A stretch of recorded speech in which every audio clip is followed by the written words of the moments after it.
وبه نستعين سبحانك لا علم لنا إلا ما علمتنا إنك أنت العليم الحكيم. الحمد لله رب العالمين والصلاة والسلام على سيد المرسلين وعلى آله وصحبه أجمعين ومن تبعهم بإحسان إلى يوم الدين. أعوذ بالله من الشيطان الرجيم. بسم الله الرحمن الرحيم. ليس البر أن تولوا وجوهكم قبل المشرق والمغرب ولكن البر من آمن بالله واليوم الآخر والملائكة والكتاب والنبيين وآتى المال على حبه ذوي القربى واليتامى والمساكين وابن السبيل والسائلين وفي الرقاب وأقام الصلاة وآتى الزكاة والموفون بعهدهم إذا عاهدوا والصابرين في البأساء والضراء وحين البأس أولئك الذين صدقوا وأولئك هم المتقون. محترم حاضرین، اس سے پہلے کہ اس درس میں آیت سے متعلق گفتگو کرتے ہوئے اس کا پس منظر پیش کیا گیا اور ترجمہ کرتے ہوئے یہ بتانے کی کوشش کی گئی کہ اللہ تعالیٰ نے اس آیت میں ایمان، اعتقاد، اعمال صالحہ کی بنیادوں کو اکٹھا کیا، اور یہ یہود و نصارہ کا جواب دیتے ہوئے کہ اصل نیکی یا بھلائی اس میں سمٹی ہوئی نہیں ہے کہ آدمی مشرق و مغرب کی طرف رخ کرے. اصل نیکیاں یہ ہیں جو اس آیت میں آگے بیان کی گئی. اس میں سب سے پہلے جس نیکی کو، جس بنیاد کو ذکر کیا وہ اللہ پر ایمان ہے. اس کے بارے میں ہم اور آپ جانتے ہیں، یہ بات گزری کہ یہ ہمارے عقیدے، دین، ایمان کی اصل الاصول ہے، سب سے بڑی بنیاد. اور پھر یہ تفصیل تھوڑی سی پیش کی گئی کہ اللہ پر ایمان میں وہ ساری باتیں داخل ہیں جو اس کے اجزاء ہیں. اللہ تبارک و تعالیٰ کے اسماء و صفات کو ماننا، ویسے ہی جیسے قرآن و حدیث میں آئے. اللہ تبارک و تعالیٰ کے متعلق دیگر تمام معاملات جو قرآن و حدیث میں بطور ایمان پیش کیے گئے ہیں، ان سب کو ویسے ہی قبول کرنا، اس کی الوہیت اور ربوبیت میں کسی اور کو شریک نہ کرنا، یہ اللہ پر ایمان کے اندر داخل ہے. اور یہ حق اللہ کے جتنے بھی حقوق، صفات، خوبیاں ہم مانتے ہیں، وہ اللہ کے علاوہ کسی اور کے لیے معمولی درجے میں بھی نہ مانا جائے. یہ جو بات میں کہہ رہا ہوں، ایمان کی اصل الاصول، یہ ہم نے 2 جملوں میں اختصار کے ساتھ بیان کی. آج دنیا کی ایک بڑی تعداد اس کو نہ سمجھتی ہے، نہ اس پر عمل پیرا ہے. غیر مسلموں کی بات تو دور کی، مسلمانوں میں بڑی تعداد ایسی ہے جو ایمان کی رٹ تو لگاتی ہے، لیکن ایمان کو سمجھتی نہیں ہے اور ایمان کو سمجھنا چاہتے بھی نہیں ہیں. اس لیے کہ قرآن و حدیث کی یہ تعلیمات، قرآن پر اس طرح سے تدبر جو اس کا حق ہے، ہم اس کے لیے تیار ہی نہیں ہیں. لوگوں کو فرصت نہیں ہے، دلچسپی نہیں ہے، شوق نہیں ہے. دنیا کی باتوں کے لیے دلچسپی ہے، وقت ہے، لیکن جس کے بغیر انسان کا کام چل ہی نہیں سکتا، جو سب سے بڑی نعمت ہے، جس کے بغیر نجات نہیں مل سکتی، اس کو جاننے سمجھنے کی لوگوں کے لیے فرصت نہیں ہے، دلچسپی نہیں ہے. بڑے افسوس کی بات ہے. یہ شیطان کا ایک اثر ہے کہ ہم کو، آپ کو گمراہ رکھنے کے لیے اللہ کی کتاب اور ہدایت سے بھٹکا کر رکھتا ہے، اس سے آنکھیں موند کر رکھتا ہے. خیر، یہ باتیں کچھ ہوئی تھی اللہ کے اسماء و صفات، اللہ کی الوہیت سے متعلق. اس کے بعد ایمان کا دوسرا تذکرہ جو قرآن مجید کی اس آیت نے کیا، وہ آخرت کے دن پر ایمان ہے.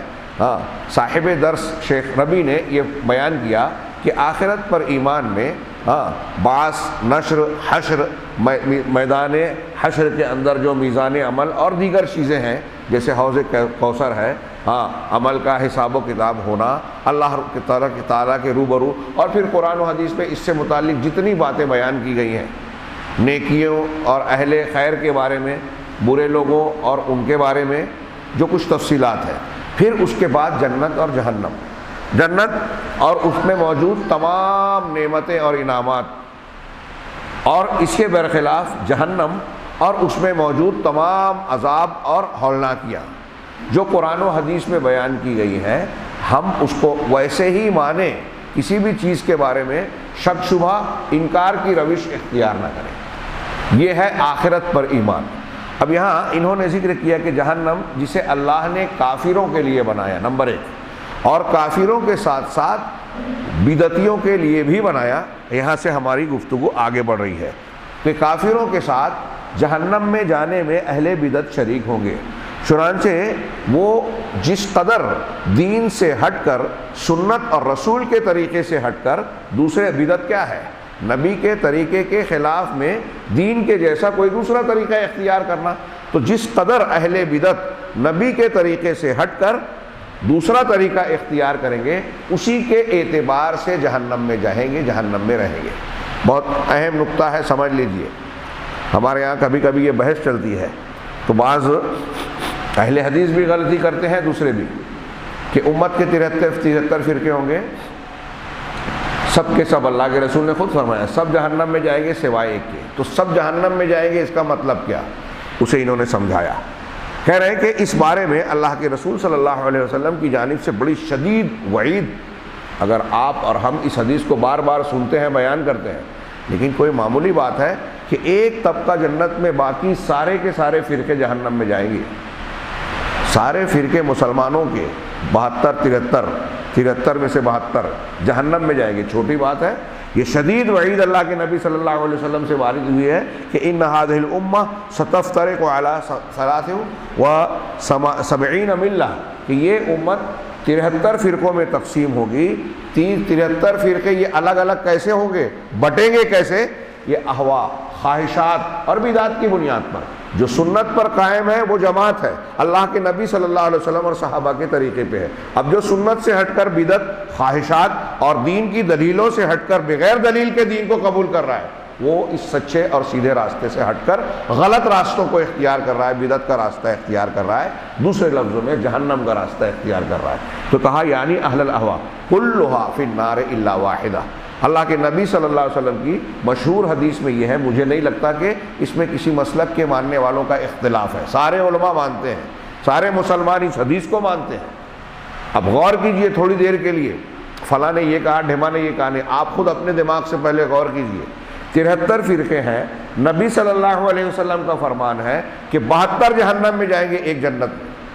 مطلب 72 غلط ہیں اور سب اپنے آپ کو صحیح کہہ رہے ہیں، اور ہم کہتے ہیں کہ جس کی بات سنو وہ صحیح لگتا ہے. تو کیا چھوڑ دیں میں؟ یہ چھوٹی موٹی بات ہے؟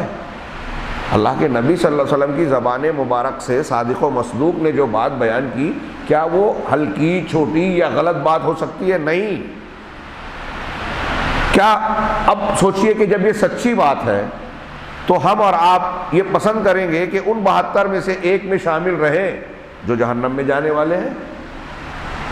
ہاں، لوگ ہمارے یہاں ایک مزاج ہے، کہہ رہے لو اتنے لوگ غلطیاں کر رہے ہیں، تو اب 73 میں سے 72 اکثریت ہے یا ایک اکثریت ہے؟ تو اتنے لوگ جہنم میں جائیں گے تو آپ کو منظور ہے جہنم میں جانا؟ سوچئے، ہمارے ہاں لوگ اصل سوچنے کی، اصل فکر کرنے کی چیز پر فکر نہیں کرتے. جس چیز پر انسان کو خوفزدہ ہونا چاہیے، جس چیز پر پریشان ہونا چاہیے، آج کی اپنی ہماری زبان میں ٹینشن میں ہونا چاہیے، اس کا ہم ٹینشن لیتے ہی نہیں ہیں. اللہ کے نبی صلی اللہ علیہ وسلم اور صحابہ کرام کو دیکھیے، ان کی ساری فکر آخرت سے متعلق ہوتی تھی. وہ اس بات سے ہمیشہ ڈرتے تھے کہ کہیں ایسا نہ ہو کہ کوئی چیز میں ہم اللہ کی پکڑ میں آ جائیں اور ہم اللہ کے عذاب کے شکار ہو جائیں، کسی بھی طرح اللہ کے عذاب سے بچ جائیں. آپ بار بار سنتے ہیں صحابہ کے اقوال. ہاں، روتے تھے. حضرت عثمان غنی قبر پہ جاتے تو اتنا روتے کہ داڑھی بھیگ جاتی تھی. لوگوں نے پوچھا یہ یہاں اتنا روتے جہنم کے تذکرے؟ کہا کہ جہنم تو بات کی بات ہے نا، یہ آخرت کی پہلی منزل ہے. یہاں معاملہ ٹھیک ٹھاک رہا تو آگے بھی سب کچھ درست رہے گا، اور یہاں معاملہ اگر بگڑ گیا تو پھر آگے بھی خطرہ ہے، آگے اور بھی بڑا خطرہ رہے گا. یہ پہلی منزل ہے. ہاں، عمر فاروق، حضرت ابوبکر صدیق رضی اللہ تعالیٰ عنہ پرندوں کو چہچہاتے دیکھ رہے، کہہ رہے ہیں کہ پرندوں تمہارا چہچہانا، اڑنا کودنا تم کو مبارک ہو، تم کو حساب نہیں دینا ہے مجھے، ہم لوگوں کو ہمیں حساب دینا ہے. ہاں، حضرت عبد الرحمن بن عوف بخاری میں ہے، ان کے بیٹے کہتے ہیں روزے کی حالت میں افطار کا وقت ہو رہا ہے، کھانا سامنے رکھا ہے، تو رونے لگے. کہا کیا بات ہے؟ کہا مصعب ابن عمیر رضی اللہ تعالیٰ عنہ مجھ سے بہتر تھے، حالانکہ یہ بہتر تھے لیکن صحابہ کا مزاج تھا اپنے آپ کو چھوٹا سمجھنا، دوسروں کو بڑا سمجھنا. ہمارے یہاں الٹا ہے کہ مجھ سے بہتر تھے، وہ اس دنیا سے رخصت ہو گئے تو اس حالت میں ہوئے کہ ان کے اوپر پوری چادر بھی نہیں تھی، سر ڈھانکا جاتا تو پیر کھل جاتا، پیر ڈھکا جاتا تو سر کھل جاتا. اور ہم زندہ ہیں، وہ شہید ہو گئے احد میں اسی حالت میں، ہم زندہ ہیں اور ہم کو اللہ نے یہ نعمت، یہ فراوانی دولت عطا کی ہے۔ مجھے ڈر لگ رہا ہے کہ کہیں ایسا تو نہیں کہ ہم نے اللہ کے نبی صلی اللہ علیہ وسلم کے ساتھ میں جو نیکیاں کی ہیں، اللہ تعالیٰ آخرت کی بجائے دنیا ہی میں ہم کو اس کا انعام دے رہا ہے اور آخرت میں ہم محروم ہو گئے، محروم ہو جائیں۔ یہ ڈر دل میں ہوتا تھا ان نیک لوگوں کا جن کی اللہ کے نبی صلی اللہ علیہ وسلم کی زبان سے جن کو جو ہے جنت کی بشارتیں بار بار ملی تھی، وہ ڈرتے تھے ان جہنم سے۔ ہم لوگ بے خوف ہیں، ہمارے پاس اس کے لیے فرصت نہیں ہے۔ ہمارے لیے جنت جہنم سے زیادہ اہم معاملہ کھانا پینا، گھر بار اور ہمارے اپنی انا ہے، جس کی بنیاد پر دنیا میں لڑے جا رہے ہیں، چھوٹے چھوٹے مسئلے پر اپنے اوقات ضائع کرتے ہیں، لگے ہیں اسی میں، اس کو نیچا دکھائیں، اپنے آپ کو صحیح بتائیں، یہ بحث کریں، اس کو غلط ٹھہرائیں۔ یہ دین ہے، یہ زندگی ہے ہماری۔ اگر دین کو ماننے والا انسان ہوگا، آخرت پر ایمان والا، تو یہ سب فضولیات میں نہیں پڑے گا۔ چھوڑو یہ چیزیں، یہ تو ایسے بھی اگر ہم نے کما لیا بنا لیا تو چھوڑ کے جانا ہے۔ ہم اس کو عقل مندی سمجھتے ہیں کہ بینک بیلنس بنائے، دنیا سمیٹے۔ صحابہ کرام کے پاس آج آتا تھا لاکھوں، کل دوسرے دن نہیں رہتا تھا، لاکھوں۔ یہ کوئی ہوائی بات، افسانہ کہانی نہیں ہے، یہ حقیقی زندگی کی حقیقی واقعات ہیں جو آج ہم اور آپ پڑھتے ہیں۔ چونکہ ہمارے ذہن و دماغ میں دنیا کی، مال کی اتنی محبت ہے، اس لیے ہمارا دماغ قبول نہیں کرتا کہ کیسے یہ کرتے رہو گے۔ 7 لاکھ درہم ایک رات میں حضرت طلحہ کے پاس آ رہا ہے، صبح ہوتے ہی بانٹ دیا، چند گھنٹوں میں 2-3 گھنٹوں میں 7 لاکھ بانٹ دیا۔ گھر میں کچھ نہیں، بیوی کے کہنے پہ چند درہم بچا لیا کہ پہلے کہنا تھا ابھی تھوڑے موڑے بچے ہیں، ہم یہی روک لیتا ہوں، گھر کے لیے کچھ ہے کہ نہیں۔ حضرت عائشہ کے پاس صبح میں 1 لاکھ دینار یا درہم آ رہا ہے، 1 لاکھ صبح میں۔ تھوڑی دیر کے لیے سوچئے، ہمارے گھر میں سے کسی کے پاس 1 لاکھ روپیہ صبح میں آئے گا تو ہم کیا کیا کریں گے، کیا کیا پلان بنائیں گے اور کیا خرچہ کر دیں گے۔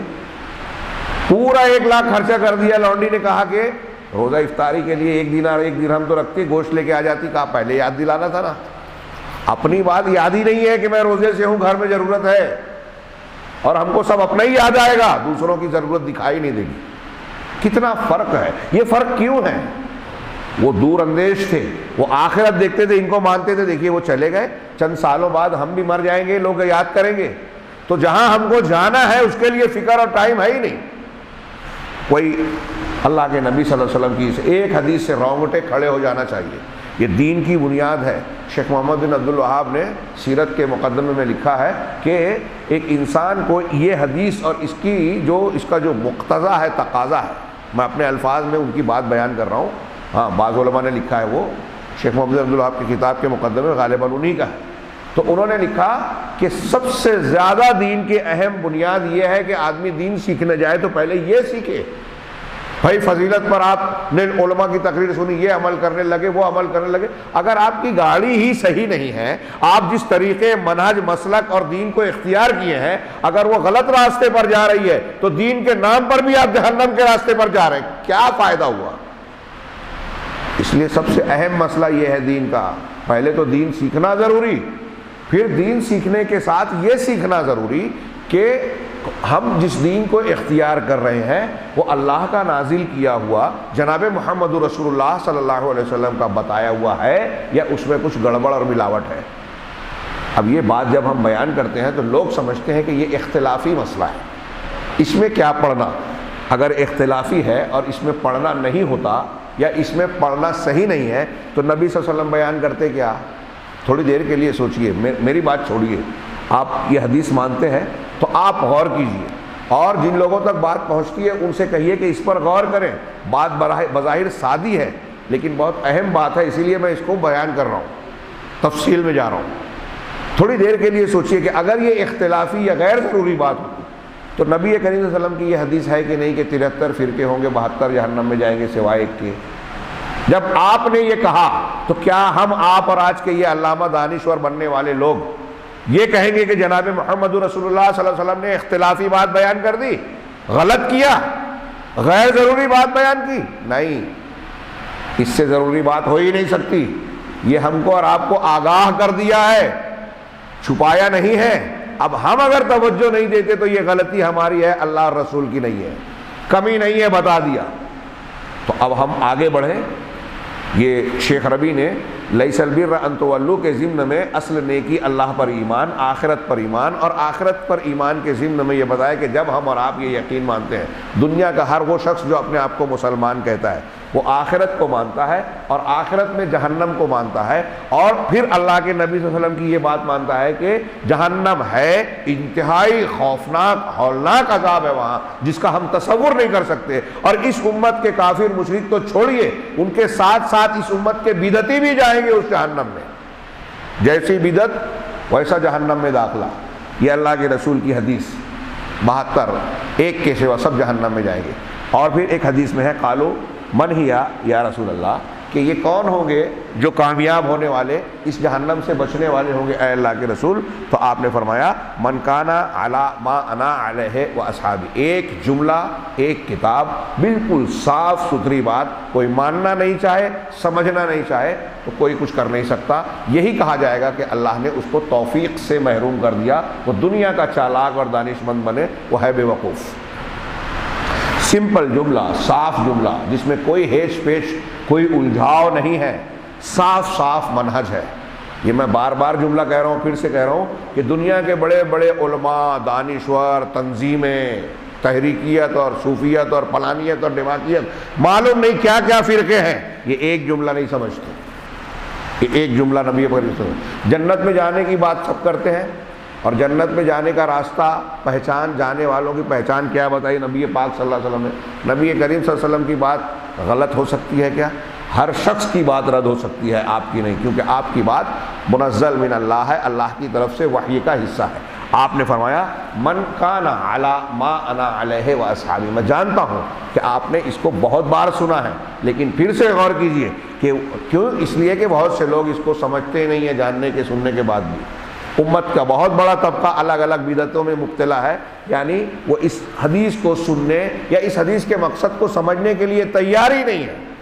اللہ کے رسول کہہ رہے ہیں کہ وہ لوگ جنت میں جائیں گے یا نجات پائیں گے جو اس موقف پر ہیں، اس منہج پر ہیں، اس طریقے پر ہیں، من کانا علی ما انا علیہ، اس چیز پر ہیں جو جس پر میں ہوں۔ کون کہہ رہا ہے؟ نبی کریم صلی اللہ علیہ وسلم۔ تو نبی کریم صلی اللہ علیہ وسلم جس طریقے پہ ہیں، ہم اس کو کیا کہتے ہیں؟ پوچھ رہا ہوں آپ سے، اسے کیا کہتے ہیں نبی کے طریقے کو؟ سنت۔ جس پر میں ہوں یعنی سنت، تو جو سنت کو اپنانے والا ہے وہ اصحابی، اور جس پر میرے صحابہ ہیں۔ صحابہ ہی کی جماعت کو الجماعت کہا جاتا ہے، اس لیے اللہ کے نبی صلی اللہ علیہ وسلم کے طریقے کو ماننے والوں کو اہل السنہ بھی کہا جاتا ہے، اہل الحدیث بھی کہا جاتا ہے، اور صحابہ کے طریقے کو ماننے والوں کو اہل الجماعہ کہا جاتا ہے۔ دونوں کو ملا کے کہتے ہیں اہل السنہ والجماعہ۔ کہ ہمارے ہاں جو بریلوی اہل سنت والجماعت بولتے ہیں نا، یہ اہل سنت نہیں ہے، دنیا میں کوئی بھی ان کو اہل سنت نہیں کہتا، یہ اپنے آپ کو کہہ رہے ہیں یہ اہل بدعت ہیں، کیونکہ یہ سنت کے طریقے کو مانتے ہی نہیں ہیں۔ ابھی ایک موٹی سی چیز ہے، روز فجر کی نماز کے بعد دیکھیے رسول کی سنت کیا ہے، یہ کیا کرتے ہیں؟ رسول کی سنت قرآن کی تلاوت ہے، تعلیم، ذکر و اذکار ہے، خاموشی سے۔ یہ چیخ چیخ کے نہ صرف خود نعت اور شعر پڑھتے ہیں، شرکیہ اور نہ جانے کیا، دوسروں کو بھی قرآن پڑھنے نہیں دیتے۔ یہ سنت کی مخالفت ہے، یہودیوں کے طریقے پہ عمل کرنا۔ ابھی ہم بیان کریں تو جھگڑا ہو جائے گا، پوری جمعیت چلی آئے گی لڑنے کے لیے، سنت کا رد کرنے کے لیے۔ نبی کی محبت کا دعویٰ ہے، نبی کے طریقے پہ چلیں گے نہیں۔ خیر، تو یہ اہل سنت نہیں ہے۔ میں نے کہا ما انا علیہ و اصحابی، جس پر میں ہوں، یعنی سنت، نبی کا طریقہ جس پر میرے صحابہ ہیں۔ اسی لیے ہم بار بار یہ بات دہراتے ہیں، یہ کہتے ہیں، سمجھانے کی کوشش کرتے ہیں کہ نجات اگر پانا ہے تو رسول اللہ صلی اللہ علیہ وسلم کا منہج اور صحابہ کا منہج اختیار کیا جائے۔ کہاں؟ عبادت میں بھی، عقیدے میں بھی، عمل میں بھی، دعوت و تبلیغ میں بھی۔ آپ دنیا میں دیکھ لیجئے، آج بڑی بڑی جماعتیں ہیں، بڑے بڑے کام کر رہے ہیں، ڈنکا بج رہا ہے، کوئی تحریکیت کا شور مچائے ہوئے ہے، کوئی صوفیت کا، کوئی دعوت و تبلیغ اور فضائل کے نام پر بہت کچھ لوگ کر رہے ہیں۔ لیکن اگر آپ تھوڑا سا تحقیق کریں گے تو معلوم ہوگا کہ یہ نبی کا طریقہ اور صحابہ کا طریقہ اختیار نہیں کرتے۔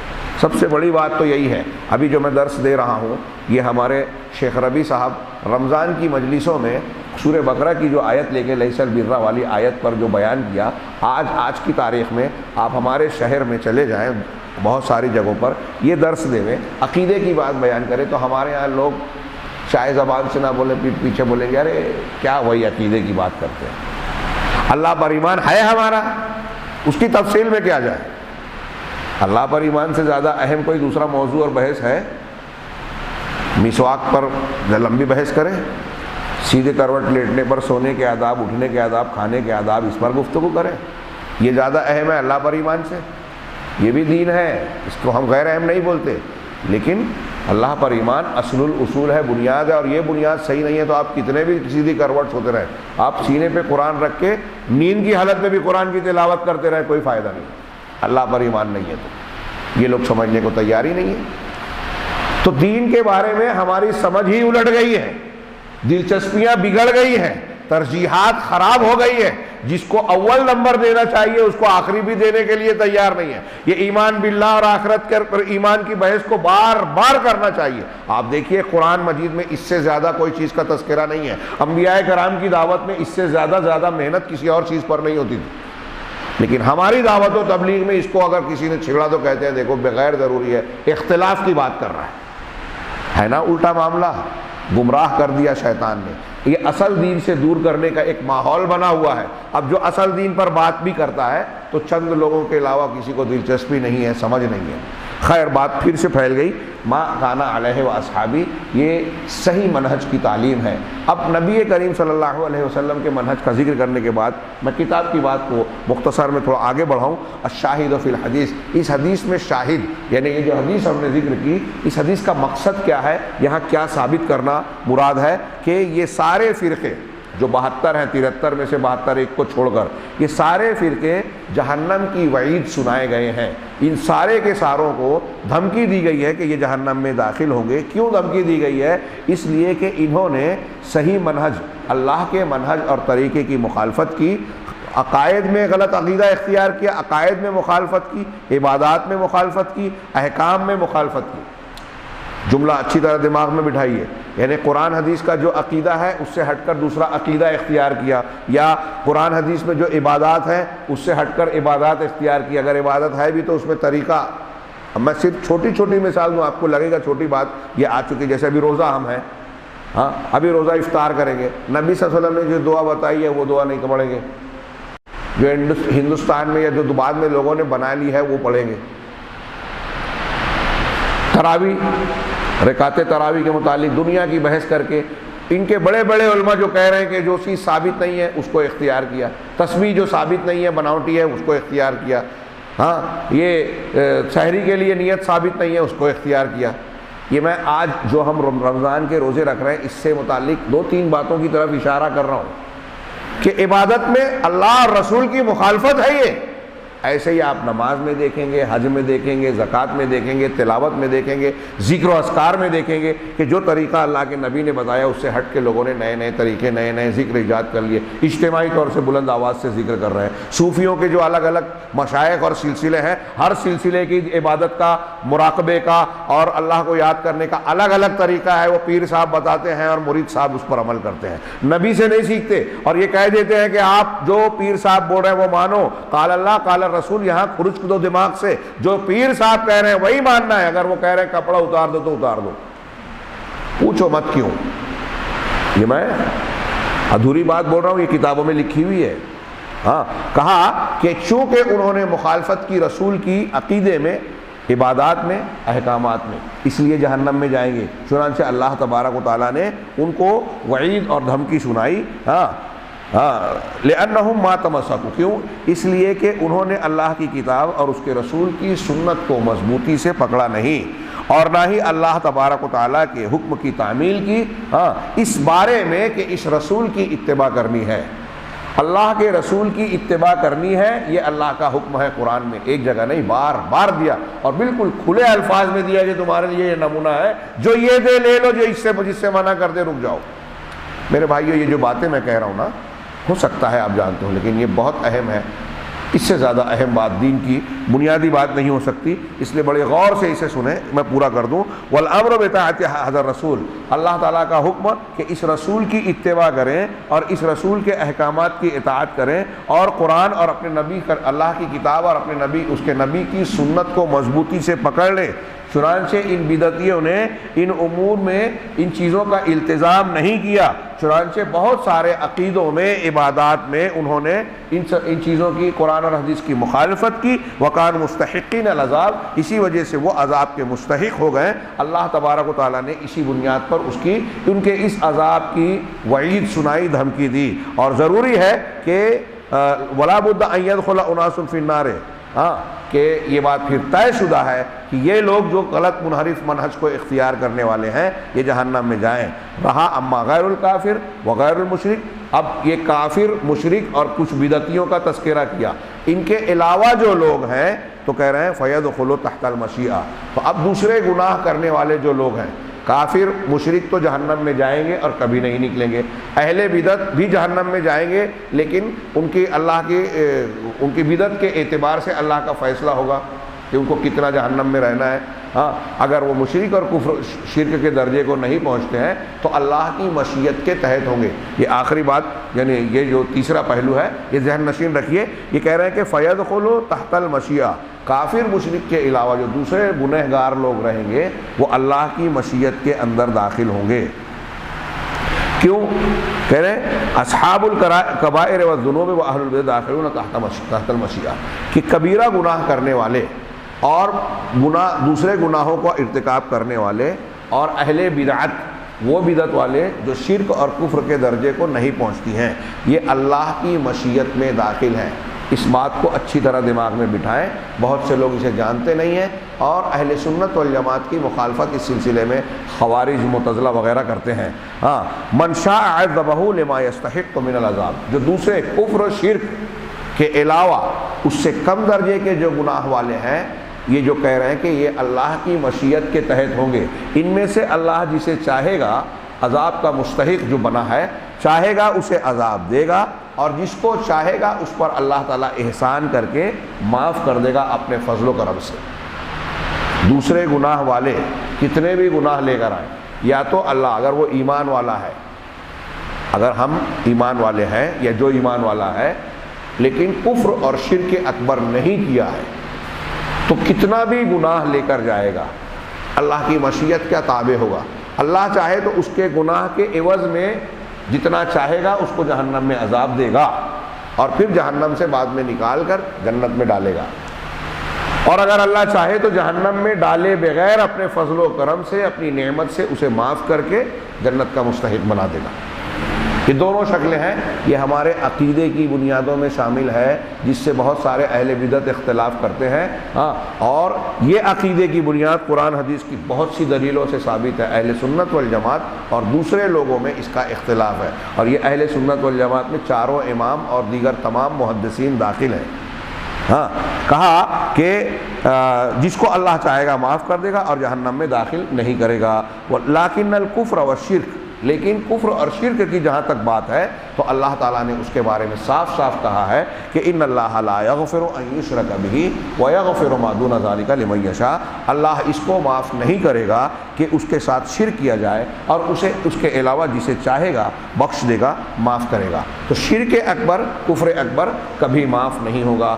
ایسا کر کے مرنے والا، چاہے وہ نبی کا باپ آزر ہو، چاہے وہ نبی کے سگے چچا ابو لہب اور ابو طالب ہو، چاہے نبی کے والد ہو اور چاہے نبی کی والدہ ہو، چاہے نبی کا بیٹا ہو، اگر شرک پر مرا ہے تو کوئی چیز اس کو جہنم سے نکالنے میں کام نہیں آئے گی۔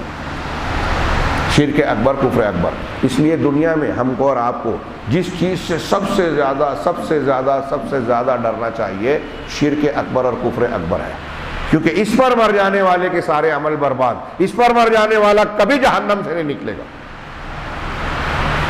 اس سے زیادہ اہم دنیا میں کوئی دوسرا موضوع ہے ہی نہیں۔ اس لیے تمام انبیاء اور انبیاء کے طریقے پہ دعوت و تبلیغ کا کام کرنے والے سب سے زیادہ زور اسی پر دیتے ہیں، جس کو آج ہمارے یہاں اختلافی مسئلہ بول کے چھوڑ دیا جاتا ہے، اور دعوت و تبلیغ والے اس پر توجہ نہیں دیتے۔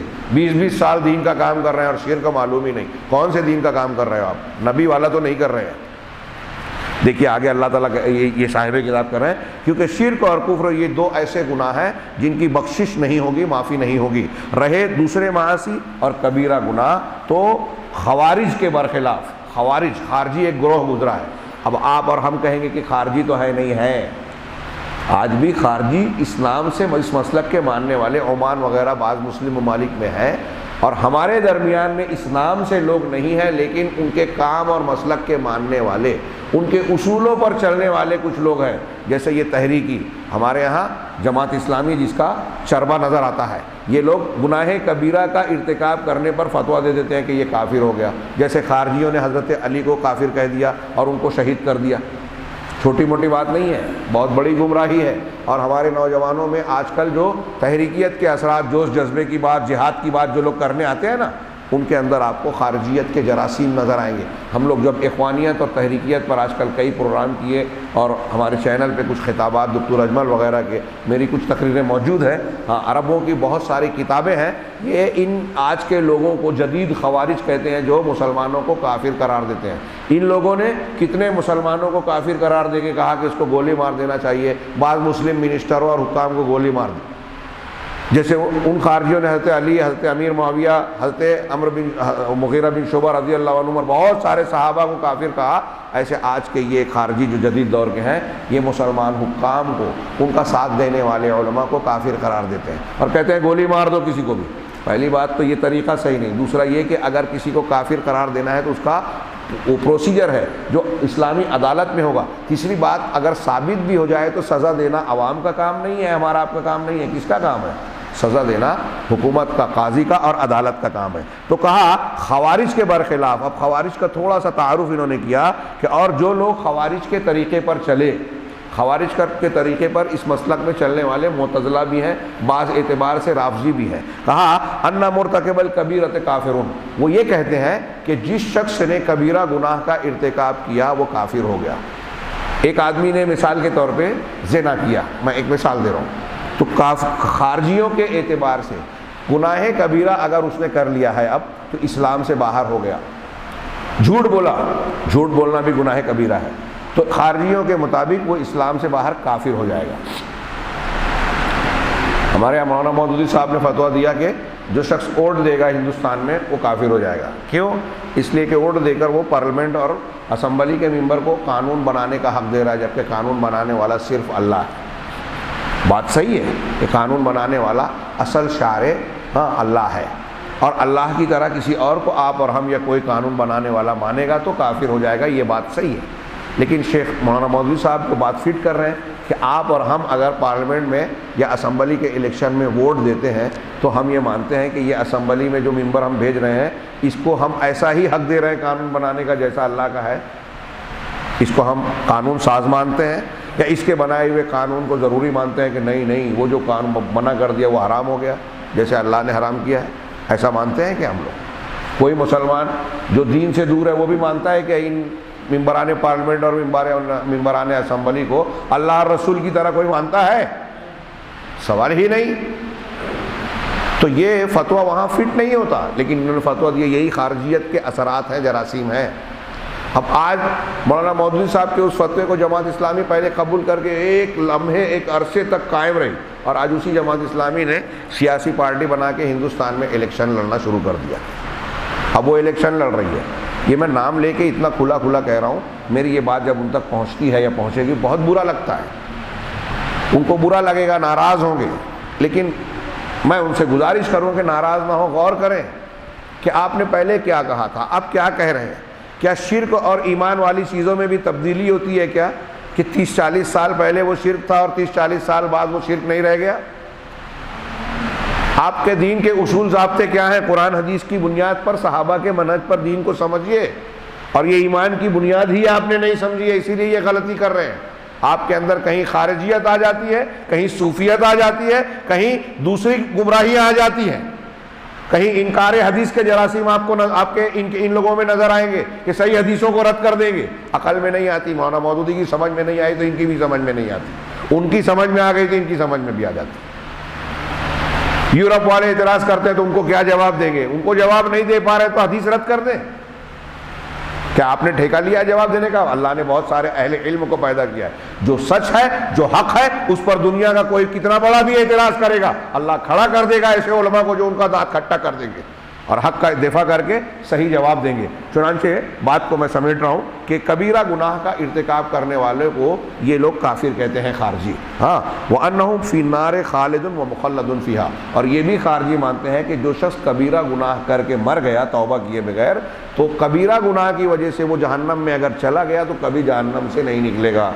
یعنی جھوٹ بولنے والا جھوٹ سے توبہ نہیں کیا، غیبت کرنے والے نے غیبت سے توبہ نہیں کی، زنا چوری کرنے والے نے کیا، کسی انسان کو مسلمان کو کسی نے قتل کر دیا تو بہت بڑا گناہ کیا، اب بغیر توبہ کے مر گیا تو یہ خارجی معتزلہ کہتے ہیں کہ وہ کبھی جہنم سے نہیں نکلے گا۔ دونوں معتزلہ بھی کہتے ہیں۔ ہاں، ھذا فکر الخوارج، یہ خوارج کی فکر ہے، ان کا عقیدہ ہے۔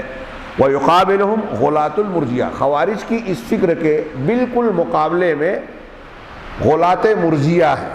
مرجیہ ایک فرقہ ہے، ہاں، جو کہتا ہے، کیا کہتا ہے؟ جو یہ کہتے ہیں کہ لا یضر مع الایمان ذنب، کہ ایمان ہوتے ہوئے کوئی گناہ آپ کو نقصان نہیں پہنچائے گا۔ آپ نے کلمہ پڑھ لیا، 2 منٹ اور لوں گا، آپ نے کلمہ پڑھ لیا، لا الہ الا اللہ محمد رسول اللہ کی گواہی دے دی آپ نے، اب آپ کتنا بڑا بھی گناہ کر لیں کوئی فرق نہیں پڑتا، آپ کا ایمان حضرت ابوبکر صدیق، اللہ کے رسول، جبریل علیہ السلام، فرشتوں کے ایمان کے برابر ہے۔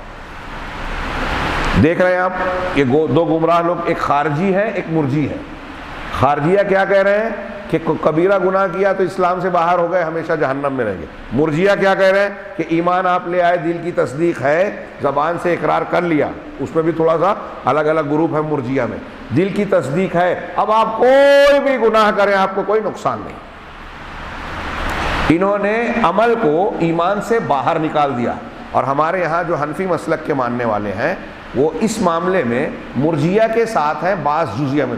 مرجیہ کا 2 گروپ ہے، ایک غالی ہے ایک ہلکے ہیں، تو جو دوسرا گروہ ہے اس کے مطابق ہندوستان کے یا ہمارے یہاں حنفی مسلک کے لوگ بھی یہ کہتے ہیں کہ ایمان میں عمل داخل نہیں ہے۔ دنیا کے جتنے محدثین گزرے ہیں، جتنے اہل سنت والجماعت ہیں، امام مالک، امام احمد بن حنبل، امام شافعی رحمہم اللہ، دیگر تمام محدثین، تمام ائمہ، تمام صحابہ اور قرآن حدیث یہ کہتے ہیں کہ ایمان میں عمل داخل ہے۔